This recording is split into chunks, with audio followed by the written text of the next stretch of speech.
అందరికీ మరణాత. అపోస్తలుల కార్యములు 3వ అధ్యాయము 6-7 వచనాలు చదువుకుందాం.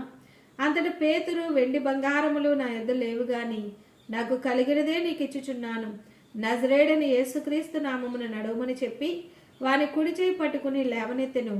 వెంటనే వాని పాదములను చీలమండలను బలము పొందెను. దేవుని పిల్లలారా, ఈ యొక్క మాటలు మనందరికీ కూడా పరిచయమైనటువంటి మాటలు. పగలు 3 గంటలకు ప్రార్థనా కాలమున పేతురు, యోహానులు దేవాలయంలోనికి వెళ్ళి ప్రార్థన చేసుకునేవారు. ప్రతిదినము వారు దేవాలయంలోనికి వెళుతూ ఉన్నప్పుడు పుట్టుకతో కుంటివాడైనటువంటి వ్యక్తి దేవాలయపు మెట్ల దగ్గర కూర్చుని ఉండి భిక్షమడుకుంటూ ఉన్నాడు. ఆ వ్యక్తిని చూసి పేతురు గారు ఒక దినమున మా వైపు చూడు అన్నారు. పేతురు గారి దగ్గర లేక వారి యొద్ద ఇంకా ఏమైనా దొరుకుతుందేమోనని ఆశతో చూస్తూ ఉన్నాడు. అయితే పేతురు గారు అంటూ ఉన్నారు, మా యొద్ద వెండి లేదు, బంగారం లేదు, కానీ మాకు కలిగినది నీకు ఇస్తూ ఉన్నాము. యేసుక్రీస్తు ప్రభు నామములో, నజరేయుడైన యేసుక్రీస్తు ప్రభు నామములో లేచి నడవమనగానే వెంటనే వాని యొక్క కాళ్ళు చీలమండలు బలము పొందెను. వాడు వెంటనే లేచాడు, నిలిచాడు, నడిచాడు, నడుచుచు గంతులు వేయచ్చు దేవాలయంలోనికి ఎక్కి వెళ్ళాడు. ప్రభువును స్తుతించాడు. వెంటనే స్వస్థత కార్యం జరిగింది. వెండి ఇస్తే అంత సంతోషం కలుగుతుందో లేదో, బంగారం ఇస్తే స్వస్థత కలుగుతుందా? కలగదు. అలాగనే ఏమి ఇచ్చినా కూడా అతని యొక్క స్థితి మారదు. కానీ ఘనమైనటువంటి గొప్ప కార్యము ఆ వ్యక్తి అనుభవించాడు. గొప్ప సంతోషము ఆ వ్యక్తికి కలిగింది. అలాగనే ఏది లేదు, ఇది లేదు, అది లేదు అనేటువంటి చింతను విడిచి మనం ఏమి కలిగి ఉన్నామో ఆ గొప్ప నామమును బట్టి ప్రభువును స్తుతించవలసిన వారమై ఉన్నాం. ఆయన నామమును గణపరచవలసినటువంటి వారమై ఉన్నాం. పోగొట్టుకున్న దానిని బట్టి చింతించవద్దు. అలాగనే అపజయాన్ని బట్టి చింతించవద్దు. ఏదో లేదు అని చింతించవద్దు. ఘనమైనటువంటి యేసుక్రీస్తు ప్రభు నామమును మీరు కలిగి ఉన్నారు. ఆయన ఇచ్చినటువంటి రక్షణను బట్టి సంతోషించండి.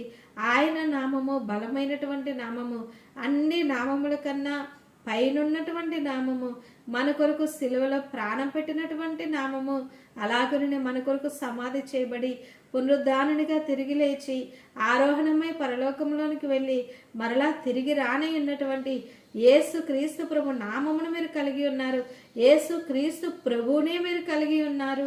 అదే విధముగా ఆయన త్వరగా వచ్చుచున్నారు కనుక మనము త్వరగా సంతోషముతో ప్రభు కొరకు మరి ఆయన రాకడను ఎదుర్కొనుట కొరకు, ఆయన సన్నిధిలోనికి మేఘమెక్కుట కొరకు మనము సిద్ధపడాలి. కాబట్టి చింత, వేదన, ఏదో లేదు అనేటువంటి స్థితి నుండి మరి మనము త్వరగా విడుదల పొంది సంతోషించండి. ఆయన నామమును బట్టి యెహోవా నా దేవుడిగా గల జనులు ధన్యులని ప్రభు సెలవిస్తూ ఉన్నారు. మీరు ఆయనను కలిగి ఉన్నారు కాబట్టి ప్రభు సన్నిధిని బట్టి సంతోషించండి.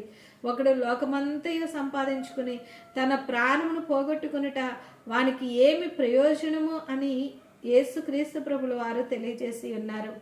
మరి ప్రభు నామమును కలిగి ఉండుట, మనము ప్రభు సన్నిధిని కలిగి ఉండుట ఎంతో ఆశీర్వాదకరము. మరి లోకములో ఉన్న వానికంటే గొప్పవాడు మీలో ఉన్నాడు కనుక ప్రభు జయమనుగ్రహిస్తారు. అలాగనే మీరు కోరుకున్నటువంటి వాటిని, మీరు ప్రార్థించే వాటిని ప్రభు అనుగ్రహిస్తారు. రక్షణ కాపాడుకుంటూ ఆయన నామమును బట్టి ఆయనను స్తుతిస్తూ రాకడ కొరకు సిద్ధపడాలి. అట్టి ధన్యత ప్రభువు మనకును సకల పరిశుద్ధులకును అనుగ్రహించును గాక. ఆమేన్. చిన్న ప్రార్థన చేసుకుందాం. మహోన్నతుడైన తండ్రి, ఈ మాటలు విన్నటువంటి మీ బిడ్డలకు గొప్ప నెమ్మది, ఆదరణ మీరు అనుగ్రహించి మీ నామమును మేము కలిగి ఉన్నాము కనుక సంతోషించుచు, స్తుతించుచు మీ మహిమ రాకడ కొరకు సిద్ధపడడానికి సహాయం చేసి ఏహమందు పరమందు దీవెనలతో నింపి బలపరచమని యేసయ్య పరిశుద్ధ నామంలో వేడుకుంటూ ఉన్నాము పరమ తండ్రి. ఆమేన్. అందరికీ మరణాత. God bless you.